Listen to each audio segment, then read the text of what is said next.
Section 1. Good morning. I'd like to open a bank account, please. Certainly. If you'd like to take a seat, I'll just get some details from you. It won't take long. Thanks. Is it a current account or a deposit account you wanted? A current account? Right. I've got the application form here then. We have different types. I see you've got our leaflet there. I've decided on the one called Select. Right, that's fine. So, first of all, can I have your full name, please? Yes, it's Peter Hennis. That's P-I-E-T-E-R. Is it H-E-N-N-E-S? Only one N, actually. It's a less common spelling of the name. Oh, right. Okay. And what's your date of birth, please? The 27th of the 1st, 1973. Right. And will this be a joint account? No, just myself. Okay, fine. And where are you living, Mr. Hennies? 15 Riverside. Is that all one word? Yes. Exeter? Yes. How long have you been at your present address? Is it more than 2 years? Just 2 weeks, actually. I only arrived in the country a month ago. I'm from Holland. Oh, that's fine. But we normally ask for a previous address in that case. Oh, yes. Well, it's Rielsdorf 2. That's R-I-E-L-S-D-O-R-F 2, Utrecht. Holland. Okay, thank you. Do you have a daytime telephone number? Yes, I think the number at my office is 606-295. Just a minute, I'd better check. Oh, no, sorry, 616. I'm not used to it yet. Would you like my home number, too? Yes, please. It's 796431. Are they both local numbers? Yes. Right, and your occupation? Well, I'm in Britain as a project manager, but that's not my main job. I'm an engineer by profession. I see. I think I'll put that then. It's shorter. Now, we usually ask for a piece of information which we can use to check your identity for security reasons. You know, if you phone us. Like my wife's first name? Mother's might be better. It's less likely to be known. Okay, hers is Siti. Siti? Yes, S-I-T-I. It's Indonesian. Fine. And how much would you like to open your account with? We usually ask for a minimum sum of £50. That's about 75 euros. Well, I'm going to transfer 2,000 euros from my Dutch account, just till I get paid. In fact, I wanted to ask you about that. What's the best way to do it? It depends which bank you're with. It's the Fransen Bank in Utrecht. Okay, fine. I'll check that in a minute. If we have links with them, we can do a direct transfer, but it's not a big problem either way. Let's see. How often would you like to receive statements? I haven't really thought. What's the usual thing? It's up to you. Some people like them weekly. Oh, no, that's too often. Can I have them sent once a month? Yes, that's fine. Is there anything else? I was thinking of registering for your internet service at some stage. Oh, yes. Would you like me to send you information about that? Please, yes. And would you like to receive information about the bank's other services? Insurance, loans, anything like that? I don't think so, thanks. That's okay then. And one last thing. If you agree... Section 2. Welcome, everybody, to the lovely house and gardens of Rosewood, once the home of the famous writer Sebastian George. He bought the house in 1902, although he had first seen it 2 years earlier. At that time, the owners let it out to a tenant, because George was too slow making up his mind to buy it. When it came back on the market, there was no hesitation, and he bought it immediately, for £9,300. Even though the house had no bathroom, no running water upstairs, and no electricity. When he came here, he'd been married for 10 years. During that time, he'd become one of the most famous writers in the English-speaking world. His professional success was enormous, but his personal life wasn't as successful. He was no longer on speaking terms with his brother and had been devastated by the death at the age of 7 of his elder daughter, Josephine. Moving to Rosewood allowed the family to start a new life. George regarded Rosewood as a pure example of a traditional country house of this part of England and did some of his most successful writing here. The house and its grounds became the family haven and their escape to privacy and quiet. The walls and the mullioned windows were built of the local sandstone. The tiles on the roofs and the bricks of the chimney stack were baked from local clay, and the wooden structures inside came from oak trees which grow around here. Now, please look at the map I've given you of the house and gardens. We're here at the information centre. Follow the path marked with the arrow, and the first area you come to is the orchard on your left. As you go further down the path, there's the kitchen garden on the right, and as you go round the first sharp corner, you will find to your left an area where different types of pear tree have been planted, as well as some lovely flowers, and this is known as Pear Alley, designed by George himself. Next to this is the greenhouse, where some exotic plants and fruits are grown. Follow the path round the second corner, and on your right you will see the entrance to the mulberry garden with its 500-year-old tree. Past the mulberry garden, follow the path until you reach the front of the house. I suggest you spend a good hour wandering around this lovely building. A guide takes visitor groups round every 2 hours. If you would like to purchase any of George's books or other souvenirs, then leave the house by the side entrance, where you will find our shop, which is situated between the house and the garage, which contains the magnificent old Rolls-Royce car, which used to belong to George. I expect by this time you may also be in need of a rest and some refreshment. Most visitors are, so why don't you visit the tea room on the far side of the garage? If you have time, there is a lovely walk down towards the River Dudwell. For me, this is the best part of the estate. This isn't on the map, but it is all clearly signposted. You cross the field, which spreads along the banks of the river. In spring, this area is well worth a visit.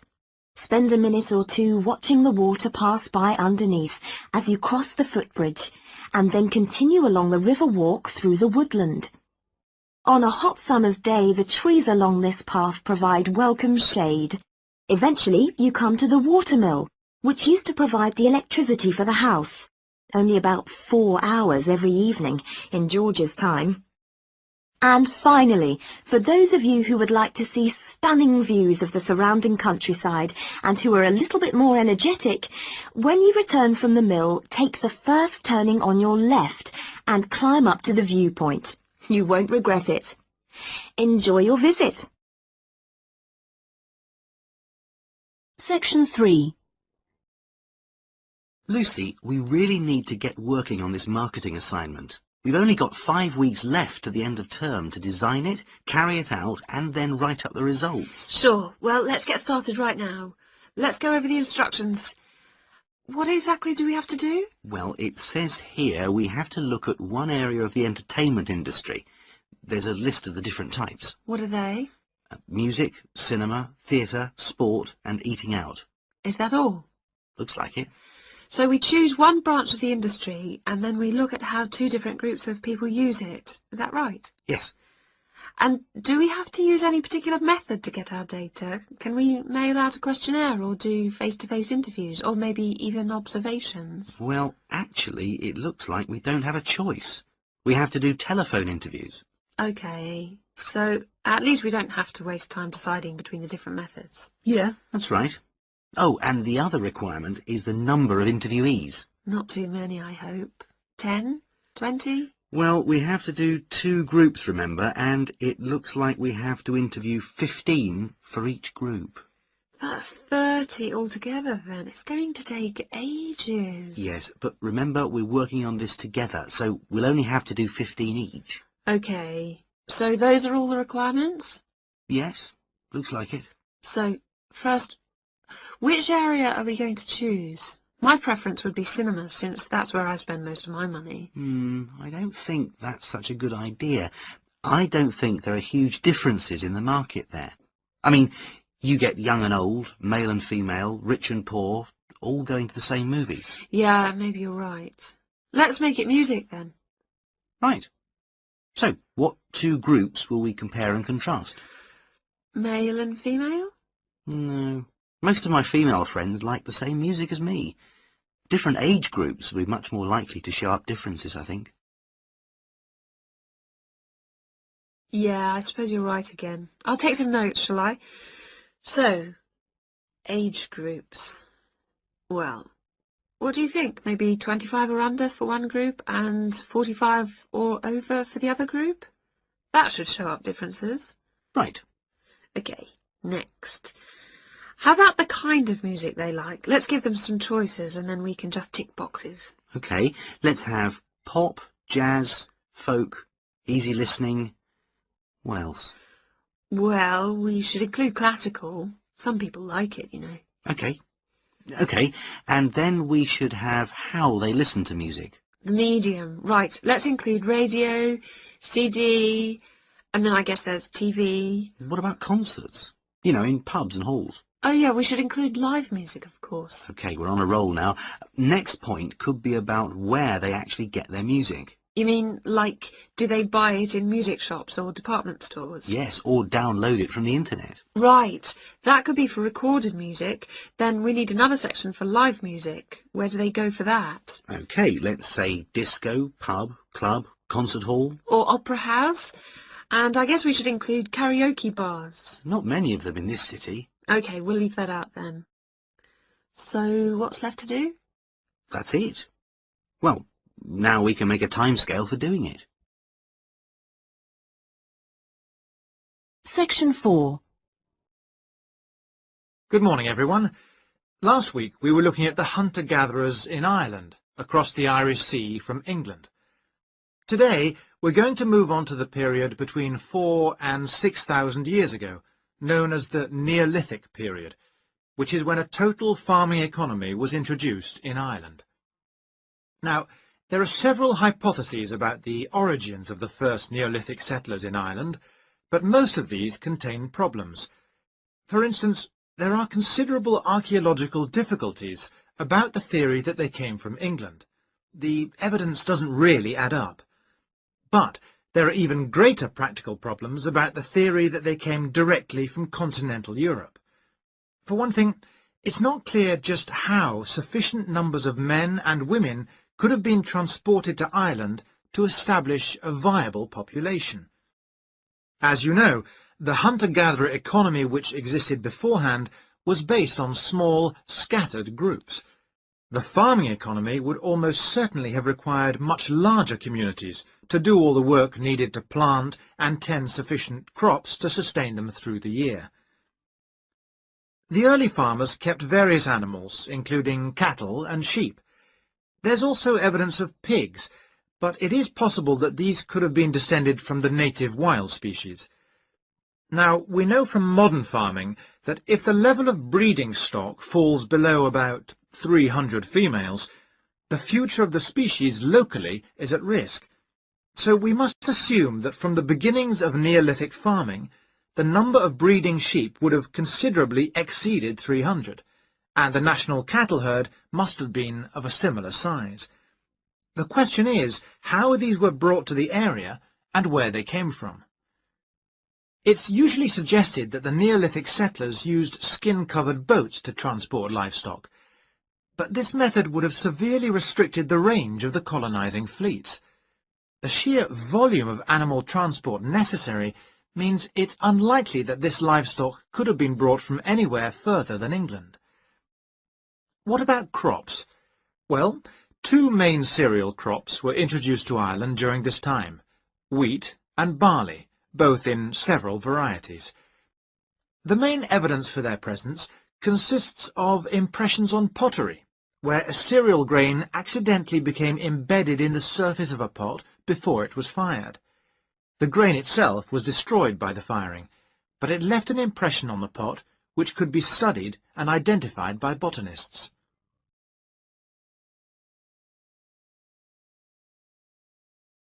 Let's turn our attention now to the farming technology available at that time. Before the cereal crops could be planted, it would have been necessary to clear the forest and to break the ground by ploughing. The stone blade of a plough has been discovered during excavation in County Mayo in Western Ireland. The body of the plough would have been of wood and could have been drawn by people, but it's also likely that cattle were used. Now, the cultivation of crops and the husbandry of livestock brought about changes in people's lifestyle, such as the type of shelters they made. For one thing, instead of moving from place to place, they needed permanent dwellings. The stone axes used to chop down trees to make these dwellings were far superior to any that the Stone Age hunter-gatherers used. To make the axes, sources of suitable stone had to be found and systematically exploited. These so-called axe factories were really quarries rather than factories, as the manufacture of the axes wasn't regularly performed on the quarry site. However, after the axe had been chipped into shape, they needed water and sand for grinding and polishing, so a high mountainside wouldn't have been an appropriate place for this. So this final stage of the manufacture must have been carried out close to water, and sure enough, there's ample evidence of this at coastal sites. Now, it's clear that these Neolithic axes were transported all over Ireland, as well as to Scotland and the south of England. It's not really surprising that axes from axe factories in England have also been found in Ireland. At the very least, this indicates that there was a link between the two islands during that period. One of the most useful innovations of the colonizers was pottery making, which was quite unknown to Irish hunter-gatherers. The pottery was probably made by shaping clay into a ball with the hand, and then hollowing it until the walls were the right thickness. After firing, the outside was often polished. This would have helped the pots to retain water, as they weren't glazed.